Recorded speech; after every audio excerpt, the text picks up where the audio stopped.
ઓહો બરાબર. એ તો ચલો લગ્ન થઈ ગયા, પણ લગ્ન પહેલાની થોડી વાત કરતો. મિકેનિકલ એન્જિનિયરિંગ મેં કરેલું છે, બરાબર. પછી હું 3 વર્ષ દિલ્હી હતી.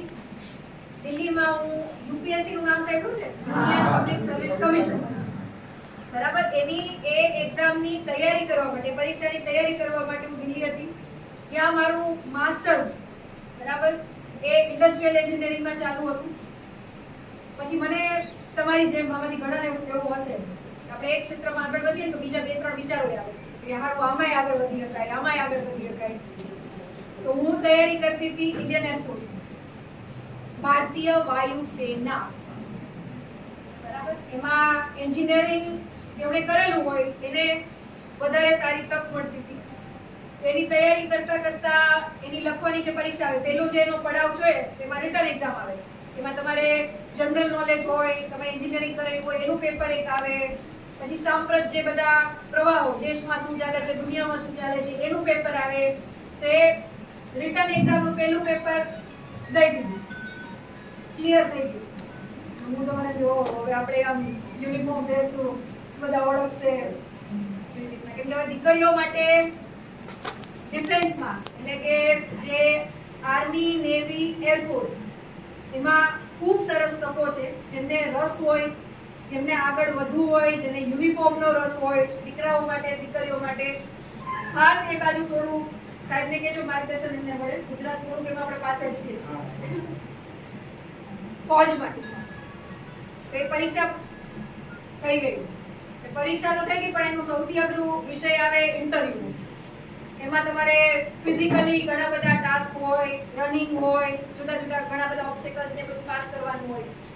એ મારું બાકી હતું. ત્યાં મેરેજ થઈ ગયા. એટલે એક સપનું ક્યાંક પાછળ છૂટી ગયું મને લાગ્યું કે મારે જાવું તું સારું અહીંયા આવી ગયા ક્રિકેટમાં, બરાબર. જાડેજા સાહેબને કઈ ઓળખતી નહોતી હું, ટીવી ઉપર પહેલી વખત મેં જોયા કે ક્રિકેટ રમે છે, આટલું સારું રમે છે. એટલે પછી મેં એમને વાત કરી કે ભાઈ મારું ડ્રીમ તો આ હતું, એના માટે મારે શું કરવું. મેં ક્યારે આવી લાઈફ વિચાર નહોતો કર્યો. સતત ફરવાનો ને સતત મીડિયા વાળા હોય, કેમેરા હોય, જુદા જુદા દેશમાં જવા. લગ્ન પછી મારી ઢીંગલી આવી ગઈ. એના પછી હું ટેરિટોરિયલ આર્મી માટે જવા માટેની તૈયારી કરીશ. એટલે પહેલા એ બાબત તમને બધાને કહું છું કે લગ્ન થઈ જાય અથવા તો પારિવારિક જવાબદારી તમારી આવી જાય પછી કેરિયર પૂરું નથી થઈ જતું. તમારામાં જો કૌશલ્ય છે, પરિવારનો સપોર્ટ મળે અને આપે જ, જો તમે સાચા હૃદયથી તૈયારી કરી હોય, સાચા હૃદયથી તમે કંઈક કરવા માંગતા હો, તો જીવનની કોઈ પણ ઉંમરે નવી શરૂઆત થઈ શકે. આ ચોખ્ખી વાત છે. કોઈ બાબત, કોઈ પરિસ્થિતિ એના માટે અંદરથી ચાહત હોવી જોઈએ કે આ કરવું છે. એની તૈયારી કરતા કરતા 18માં હું મોદી સાહેબને મળી. એટલે સાહેબે મને બધું પૂછ્યું, જે હું તમને અત્યારે પૂછું છું એમ. અમને અમારા સાહેબ ટીચરને જવાબ દેવો પડે. એટલે મને પૂછ્યું તમે શું કરો છો. એટલે ત્યારે હું એક એનજીઓ ચલાવતી હતી. એમાં 200 જેટલા ગામડાનો પ્રવાસ કર્યો. તમારા જેવી ઘણી દીકરીઓને મળી, દીકરાઓને મળી, એમના મમ્મીને મળી. એના માટે અમે કામ કરતા હતા. એટલે મેં કીધું સાહેબ આ કરું છું અને હારે મારે આર્મીમાં જવું છે, એની તૈયારી કરું છું. તો સાહેબે મને સીધો સવાલ કર્યો કે તમે ચલો આમાં ના જઈ શક્યા, તમને અફસોસ થાય છે, પણ એવું ક્યાં લખ્યું છે કે તમારો ગોલ જ્યારે દેશની સેવા કરવાનો હોય તો એક જ ક્ષેત્રથી જઈ શકાય. સાહેબ લખ્યું તો ક્યાંય નથી. તો મને કે તમારો ગોલ શું છે. આમાં હું કોકને પૂછું ભાઈ તમે મોટા થઈને કરવા શું માંગો છો, બરાબર.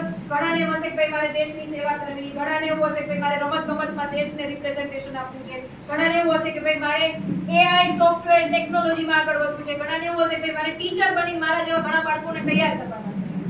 ગોલ શું છે? એટલે સાહેબ દેશની સેવા. તો મને કે તો આ ક્ષેત્ર કેમ નહીં. જ્યારે તમે સમાજ જીવનમાં રાજનીતિના માધ્યમથી જોડાવ છો ત્યારે તમે ઘણા બધા લોકો માટે ઘણું બધું કરી શકો છો. પછી હું પાર્ટીમાં જોડાણી, પછી પ્રવાસ ચાલુ થયો, પછી ધીમે ધીમે પંકજભાઈ ને બધા 22માં ચૂંટણી લડી. કેમ કે એક જ વાત જે સાહેબે કીધી છે હું તમને બધાને કહીશ નિખાલસ રીતે ટીવી, મોબાઈલ, સમાજમાં જે વાતો ચાલે, રીલ ફરે, એના આધારે નકારાત્મક બોલવું ઘણું સહેલું છે. પણ તમે જેન્યુઅનલી, તમે દિલથી કંઈક ફેરફાર કરવા માંગો છો સિસ્ટમમાં, જેમ કેમ તમે બધાએ કીધું ભાઈ સ્કૂલમાં આ હોવું જોઈએ, શિક્ષણ આવી રીતના હોવું જોઈએ, જે વિષય ગમે એમાં આગળ કેમ બધાય એવું કંઈક હોવું જોઈએ, તમને પ્રાથમિક સુવિધાઓ મળવી જોઈએ. જો કરવા માંગતા હો તો તમારે એ સિસ્ટમમાં ઉતરવું પડે. સલાહ દેવાથી કે નકારાત્મક બોલવાથી કે સોશિયલ મીડિયાની રીલો જોવાથી પરિવર્તન ના આવે. તમારા માટે જરૂરી છે કે ભણી ગણીને એટલા સક્ષમ બનો કે જે પરિવર્તન તમે સિસ્ટમમાં જોવા માંગતા હો એ પરિવર્તન તમે પોતે લઈ આવી શકો. આ સિમ્પલ શોર્ટ.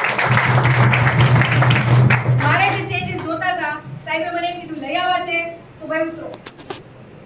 જો નહીં ઉતરો તો બીજા ઘણા બધા છે જેને કઈ ફરક નથી પડતો, એવા લોકો આની ચલાવવા મળશે બધું. એના કરતા બેટર છે કે આપણે આપણા જે વિચારવાળા હોય ઈ ઉતરે. આમાંથી જે દીકરીઓને પ્રશ્ન પૂછ્યો એને પોતે જ તક મળી જાય તો પહેલા ફેરફાર કરે કે ના કરે? કરો કે નહીં કરો? કે ભાઈ અમને આ લાગ્યું તો અમે તો પહેલા આવું વિચારશું. એના માટે સક્ષમ બનવું હોય તો પહેલા શું કરવું પડે? ધ્યેય નક્કી કરવો પડે, સારી રીતે ભણવું પડે, કોલેજ સુધીનો અભ્યાસ ફરજિયાત કરવો પડે, ગમે રોકે એ આડું વિચાર્યા વગર લાગી જવું પડે. તો આપણે સક્ષમ બની શકીએ અને પરિવર્તન લઈ આવી શકીએ. તો ફોક આપણને સાંભળે કે ના હો ભાઈ, વાત તો આની સાચી છે કે નહીં? ચલો ત્યારે ખૂબ ખૂબ બધાને શુભકામના. તમને મળીને તમારા વિચારો જાણીને